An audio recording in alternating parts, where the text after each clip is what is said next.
Bonjour à tous, c'est Daniel Assamanto et bienvenue au tout premier épisode Du rêve corporate à la réalité entrepreneuriale. Vous savez ce qui est drôle? J'ai réfléchi pendant des semaines à comment commencer ce podcast. J'essayais de la rendre parfaite, professionnelle, mais devinez quoi? Ce n'est pas du tout ce que je veux faire. Je préfère qu'on parle comme si on était assis autour d'une table et que je vous raconte une histoire vraie. Aujourd'hui, je vais vous partager mon parcours. Comment je suis passée de la vie d'une corporate girl qui avait tout l'air d'être un succès, mais qui était fauchée pendant la pandémie, à la création de ma propre entreprise. Et croyez-moi, ce n'était pas un chemin tranquille. Vous voyez ces posts Instagram où tout semble parfait? Eh bien, mon histoire, ce n'est pas ça. C'est celle d'une fille avec un ordinateur portable cassé, zéro expérience en business et beaucoup de gens qui lui disaient qu'elle était folle. Peut-être que je l'étais un peu, mais parfois c'est exactement ce qu'il faut pour avancer. Laissez-moi vous ramener au début de l'année 2020. Imaginez ceci. Je venais de décrocher un poste de rêve, directrice marketing et communication dans une grande entreprise. Diplôme en poche, titre impressionnant, bon salaire, tout semblait parfait. Ma famille était aux anges, mes amis étaient admiratifs. J'avais réussi.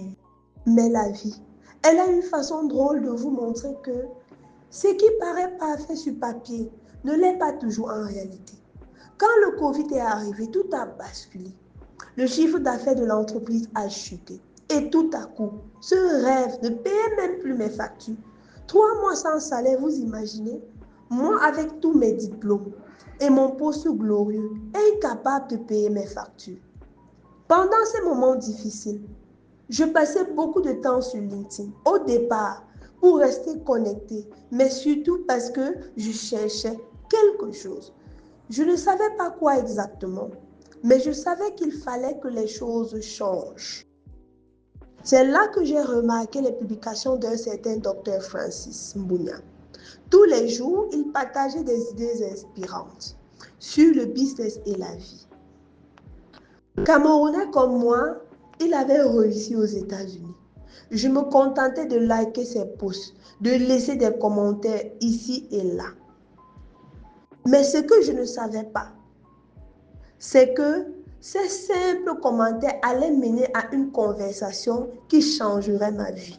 Un jour, il m'a posé cette question. Daniel, avec tous tes diplômes et ce bon job, combien as-tu économisé? Le silence après cette question.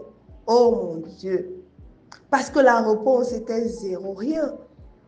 Je n'avais rien économisé. Puis, il m'a posé une autre question, encore plus marquante.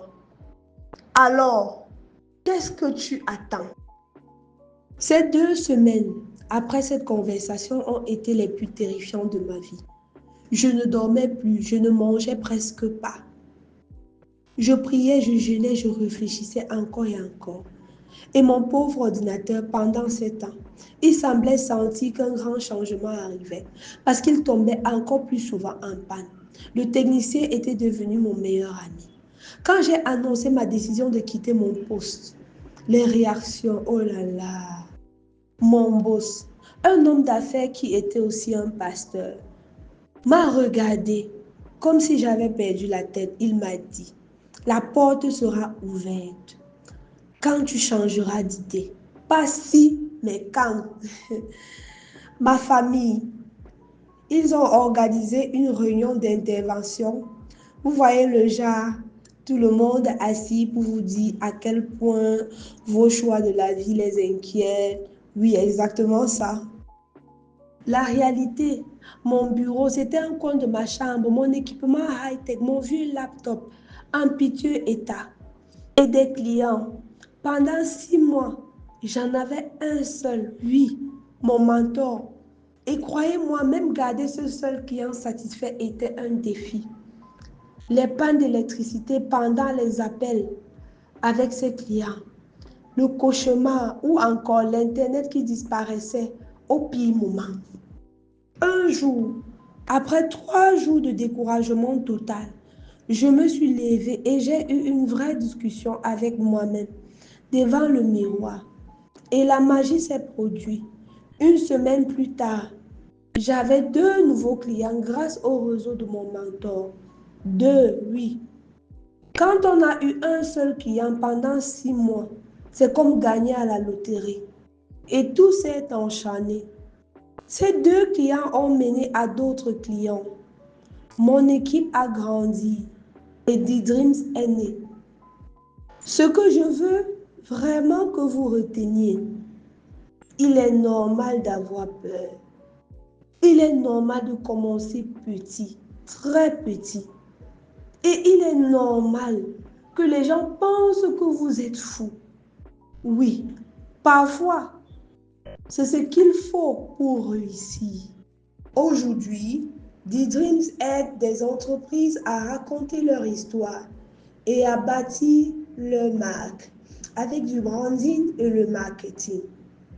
Et cette aventure incroyable a commencé avec une décision folle et un laptop cassé. Merci de m'avoir écouté et souvenez-vous, parfois les rêves les plus fous sont ceux dont le monde a le plus besoin. À la semaine prochaine, mes chers amis. Merci.